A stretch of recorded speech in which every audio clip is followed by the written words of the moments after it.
পর্দার বর্তমান তখর অভিনেতা মুশফিকার ফারহান, যার নাটকের জন্য মুখিয়ে থাকে লাখো ডাই হার্ড ফ্যান। জীবনের এতটুকু জনপ্রিয়তা এত সহজে পাননি এই আরজে খ্যাত অভিনেতা।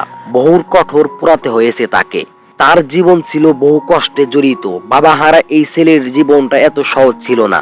শুরুতে আজ আপনাদের জানাবো এই অভিনেতার অভিনয় জগতে আসার আগ মুহূর্তের কষ্টের দিনগুলোর কথা, যা জানলে আপনি হয়তো আবেগী হয়ে যাবেন। চলুন ভিডিওটা একটা লাইক করে চ্যানেলটি সাবস্ক্রাইব করে পুরো ভিডিওটি দেখতে থাকুন। একটা সময় ছিল মেকআপ নিয়ে তিনি ঘন্টার পর ঘন্টা শুটিং সেটে চাতক পাখির মতো অধিক আগ্রহে অপেক্ষা করতেন।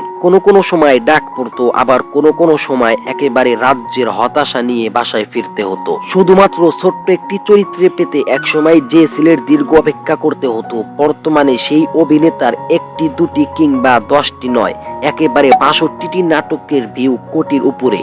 তার পুরো নাম মুশফিকার ফারহান। ক্যারিয়ারের যাত্রা শুরু করেন আরজে বা রেডিও যুগে হিসেবে। সেখানে ব্যাপক জনপ্রিয়তা অর্জন করেছিলেন তিনি। বরাক বা আকর্ষণীয় কণ্ঠের পাশাপাশি দারুণ উপস্থাপনায় মুগ্ধ করতেন অসংখ্য দর্শকদের। এরপর ধীরে ধীরে পা রাখেন অভিনয় জগতে। কিন্তু বর্তমানে ফারহানের যে সুনাম যশ খ্যাতি তার সিটে ফোটাও ছিল না তখন। এমন সময় পাড়ি দিতে হয়েছে এই আরজে ফারহানকে। গভীর রাতে শুটিং সেট থেকে নিরাশ হয়ে বাসায় ফিরতে হয়েছে মুশফিকার ফারহানকে। কারণ শুটিং সিটে গিয়ে ঘন্টার পর ঘন্টা মেকআপ নিয়ে বসে থাকার পরও আশাহত হয়ে বাড়ি ফিরতে হয়েছে তাকে। অসংখ্যবার পেতে হয়েছে নানান তাচ্ছিল্য।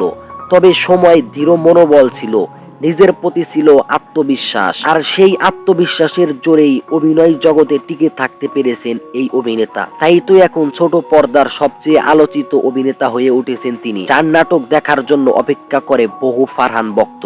বর্তমান নাট্যপাড়ায় এই অভিনেতার রয়েছে বহু ভক্ত। আচ্ছা, আপনিও কি মুশফিক ফারহানের ভক্ত? যদি সত্যি ভক্ত হয়ে থাকেন তাহলে আমাদের ভিডিওতে একটা লাইক দিতে ভুলবেন না এবং কমেন্টে জানিয়ে দিবেন আপনি কি আসলেই ফারহানের ভক্ত কিনা।